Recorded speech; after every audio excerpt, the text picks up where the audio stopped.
Muskogee is a city in Oklahoma with a population of under 40,000. The majority of the residences are very spread out and separated from one another, giving it a decidedly rural vibe. The case study for today takes us to the 900 block of Indiana Street, where a 911 call was placed at 1:30 a.m. on Tuesday, February 2, 2021. The Muskogee law enforcement is experienced in handling criminal cases.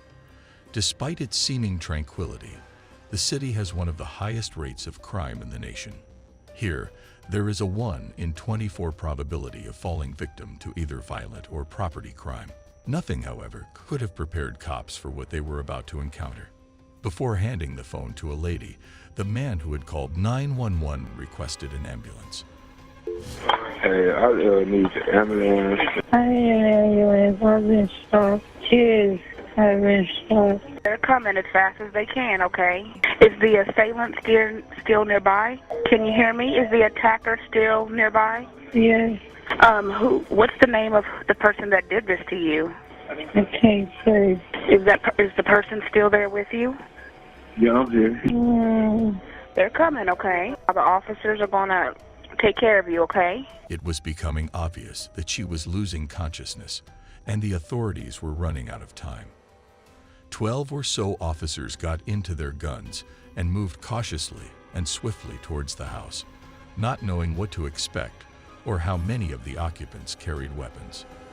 They spotted a young man leaving the premises quietly as they came to the street. He had a revolver in his hand and his face covered. Towards me. Turn around. He just stood there staring blankly for a minute, not answering any of the police. Slowly He is put it armed. down. Abruptly, he bolted out of sight into the night. After one of the officers shot at him Run and stop and that. He's missed, got a gun. there was now a pursuit.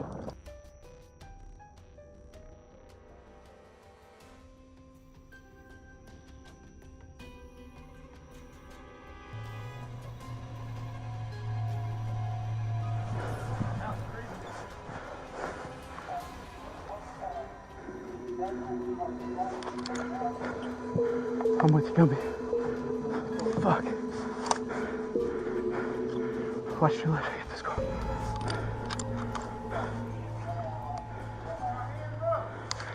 Show me your hands. Contact north side. No. Show us your hands. He's right here. He's behind that tree over here. Walk this way with your hands up. When they eventually caught up to him, he was taken into custody. North side of Pleasant Valley. You're not knowing your hands. We're good. We can open here. Who's got? The man was identified as 25-year-old Jaron Dejum Pritchett, and he was the one who initially called 911, in addition to being the suspect in the shootings.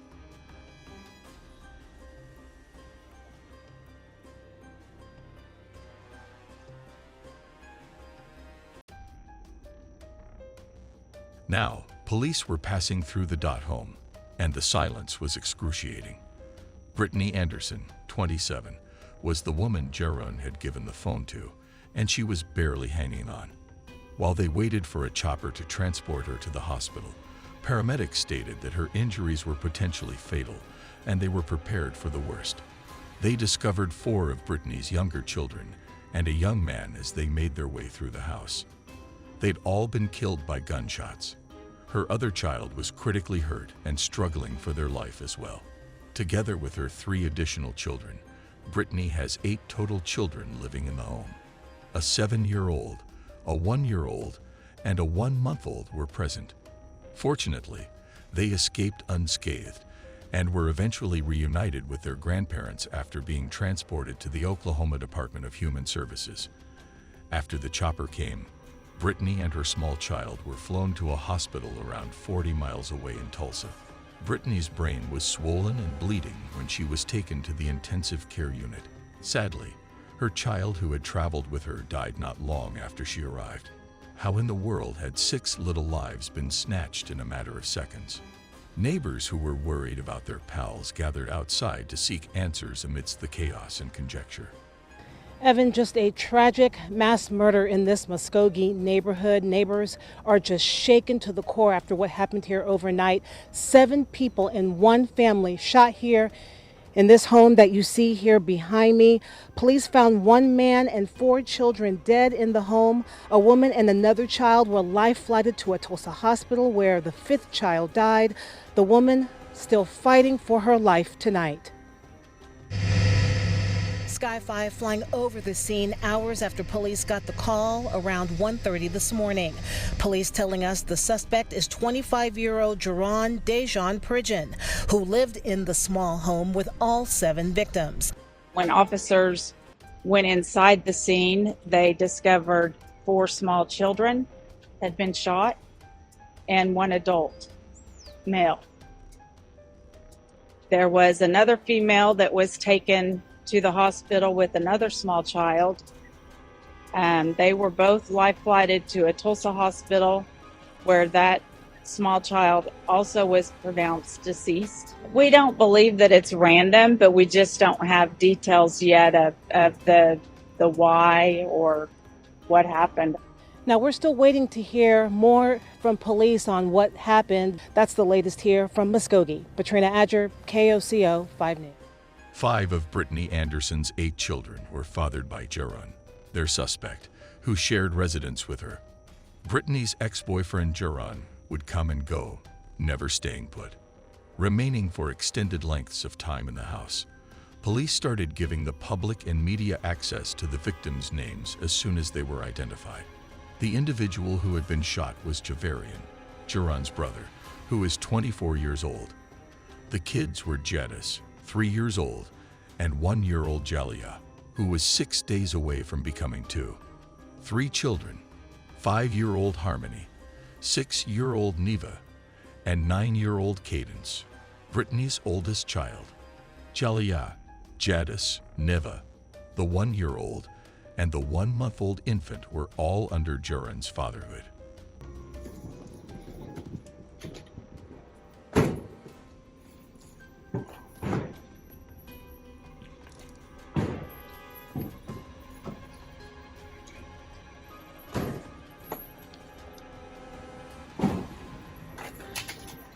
Jaron, do you have any comment on why you shot your whole family?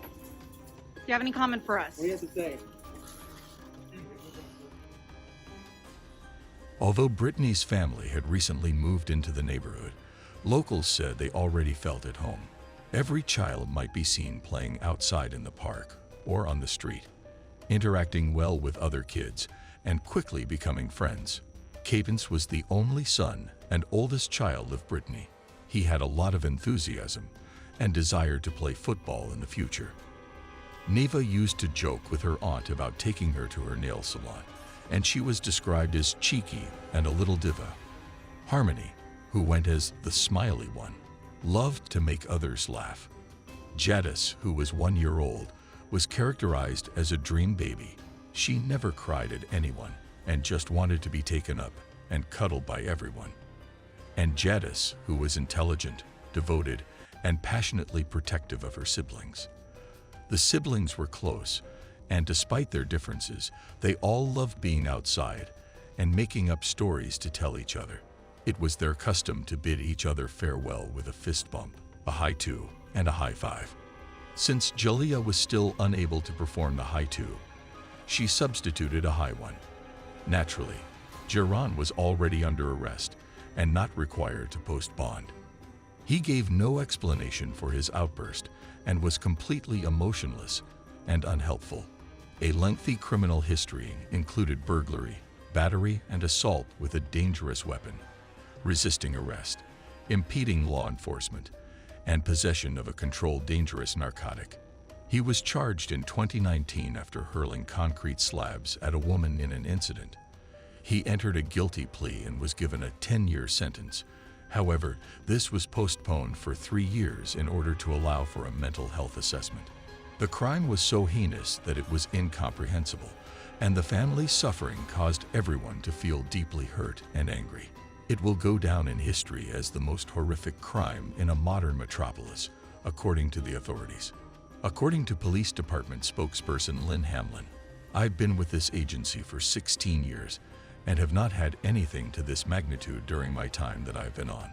Balloons and flowers began to line the front of the house, and many of the kids in the area also took possession of their toys and placed them outdoors for their now lost pals. One young girl told the cameras, "I feel bad for the mother who lost her children, so I decided I would grab a couple of stuffed animals and bring them here." Many people came together to sing and pray for the family in a park outside the Muskogee Civic Center the day after the killing. The neighborhood was coming together in a way the mayor had never seen, despite the fact that the shootings had already had such a negative impact on them. Free food was being given away by restaurants, and support teams and therapy dogs were being offered by organizations all around Oklahoma. "I can't even describe how I'm feeling," Mayor Coleman remarked. "Grief would be an understatement for me, the head of this city and the pastor of a church that Brittany and her sisters often attended as children. Many of us slept soundly, hoping for better hopes in the morning, only to wake up to the news that 5 kids, full of potential, were no longer with us. Their lives were cut short, their families struggling to deal with a fresh tragedy, and our community in a state of paralysis from loss. Incredibly, despite all the odds, Brittany was getting better. She was sitting up now, chatting, and clearly awake. However, the young mother was soon forced to confront the heartbreaking fact that her life had changed. Her children, 5 of them, had been killed. She told the cops that everything had happened so quickly and that the entire night had been such a blur. She claimed to have told Jaron he was welcome to stop by the kids while he was traveling to Texas. She claimed that Jaron's assurance that he would never hurt her was the last memory she had. She claimed that he suddenly snapped and shot the gun directly into her face. She added, "I knew that I was attacked first, even though I was in and out of consciousness." She said, "I saw Jaron come in from the kitchen saying, 'I shouldn't have done that.'" Brittany remembered hearing the paramedics mention deceased kids as they arrived, but it had escaped her attention. For days, nothing about what had transpired with her family made sense. A fund was established to assist with funeral expenses, and the community continued to support them in any way that they could. It brought in an incredible $45,000. All 5 of the children were buried on February 13th, but the locals realized that this would not result in any peace or closure. We get permission from the family to be outside of today's service, and we saw family walking out of the service tearful and emotional. Muskogee police officers were also there today to show their support, and Mayor Marlon Coleman was one of the speakers at the service, and he says the children's mother, Brittany Anderson, was at the service today. It was traumatic for me to walk through the door and see 5 caskets. I think it was traumatic for everybody to walk through the door and see 5 caskets. For her to see that, I can only imagine. It's inexplainable. In the next few days, he added, he would issue a proclamation designating March as Community Care Month for first responders. Because of the shooting, a number of first responders were receiving counseling, and he wanted the community to help them also at this difficult time. According to the paramedics, the squad genuinely knew the family, with a few members having a close personal relationship. Even if you can prepare for distressing calls, no one can be ready for anything like that. They said that day will always be a part of them. The judge rules there is enough evidence against a Muskogee man charged with murdering 5 children and his brother for that man to stand trial. News on 6's Amelia McGavro has more from today's preliminary hearing for Jaron Pridgen. She also spoke exclusively to the children's mother, who is the only survivor of those shootings. Anderson says she testified about the night she and her 5 children were shot. She was the only survivor.